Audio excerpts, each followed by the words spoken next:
अरुणाचल प्रदेश के हिम भूस्खलन में शहीद हुए बिलासपुर जिला के सेव गांव के शहीद जवान अंकेश भारद्वाज को आज पूरे राजकीय सम्मान के साथ अंतिम विदाई दी गई। पार्थिव शरीर सुबह लगभग 10 बजे के करीब घर में पहुंच गया था। घर में आते ही वहां शहीद अंकेश भारद्वाज अमर रहे के नारे लगने लगे। शहीद अंकेश की पार्थिव देह के घर पहुंचने से पहले घर में राष्ट्रीय ध्वज लगाने के साथ साथ घर को शादी समारोह की तरह सजाया गया था। घर में शहीद को नमन करने के लिए बड़ी संख्या में लोग पहुंचे। घर में हिंदू रीति रिवाज के अनुसार सभी रस्में पूरी करने के पश्चात बैंड बाजों के साथ अंतिम यात्रा की विदाई दी गई। घर से राजकीय सम्मान के साथ पार्थिव देह को मुक्ति धाम तक ले जाया गया। जिस मुक्ति धाम पर अंकेश का दाह संस्कार किया गया है, उसका भी नव निर्माण किया गया है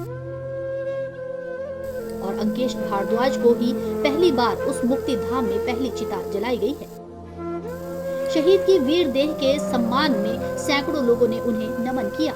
वहीं शहीद की अंतिम यात्रा बैंड बाजों के साथ निकाली गई,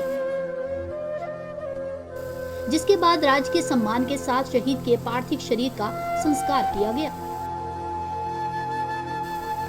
शहीद के छोटे भाई आकाश भारद्वाज ने मुखाग्नि दी। उसने भी सेना में जाने की इच्छा प्रकट की।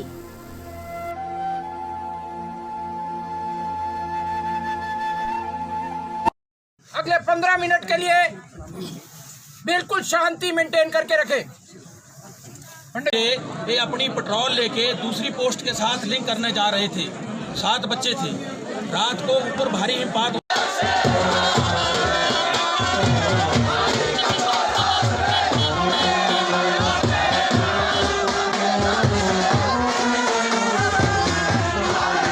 मतलब 100% से ऊपर बहुत ही ज़्यादा प्रशासन की तरफ से, पब्लिक की तरफ से, डिफेंस की तरफ से मैं इस टाइम अत्यंत खुश हूँ। बस इतना हूँ। तो बेटे ने शहादत का जाम पिया है जी, तो क्या कहना चाहते हैं सर इसके बारे में? 2 लाइनें। इसलिए पूरे भारतवर्ष के नौजवान को मेरा ये संदेश है बेटी की तरफ से कि ऐसे बहुत पैदा होते रहे, ऐसी बातें होती रहेंगी, चलते रहेंगे, अपना मनोबल कामना करें। जिन फादर के बेटे इसी तरह से शहीद होते हैं, उन फादर को आपका क्या मैसेज रहेगा सर? क्योंकि आप बहुत स्ट्रांग हो, तो आपका क्या मैसेज रहेगा उनके लिए? ये जो पेरेंट्स हैं, हाँ जी, मेरे जैसे हौसला बनाए रखें। जैसा मैं फख्र कर रहा हूँ, मैंने प्रशासन से, डिफेंस से और ऐसा अनुरोध किया था कि मेरा बेटा ऐसा नहीं है कि शमशान घाट में जा रहा है, वो अपने ससुराल जा रहा है। वो मेरा सपना पूरा किया प्रशासन ने, समाज ने, डिफेंस ने। हम सभी पत्रकारों की तरफ से भी सैल्यूट है अंकेश भारद्वाज को, सैल्यूट है। और ऐसा सपूत सभी के घरों में हो। तो आप अपने बेटे के बारे में बताइए कि आप, अभी मैं सुन रही थी कि आप अपने बेटे को ये कह रहे हैं, पैसा जो प्रस्ताव पास भी कर लिया प्रधान जी ने, हमारे पवन जी ने, तो ये रोड का और जुलूस पूरा नाम कि हम अंकेश के नाम से भारद्वाज के नाम से रखेंगे, शहीद के नाम से। बाकी और को चाहे गवर्नमेंट या डिफेंस ऐसा हो या समाज की तरफ से, तो वो ऐसा चीज़ तैयार करें जैसे कोई स्टेडियम, जैसे वो स्पोर्ट्समैन था, तो वो ऐसा स्टेडियम तैयार किया जाए जहाँ सारे समाज बच्चे जो है, आगे आने वाले नौजवान जो है वो उसमें शिक्षा ग्रहण करें, प्रैक्टिस करें और अच्छा अपना नाम रोशन करें, डिफेंस का करें, स्पोर्ट्समैन की तरफ जाएँ। जी, मैं डिप्टी डायरेक्टर रिटायर्ड कर्नल प्यार सिंह अत्री, जो अभी सेवानिवृत्त हुआ हूँ और मेरे पास पूर्व सैनिक का सारा कार्यभार था।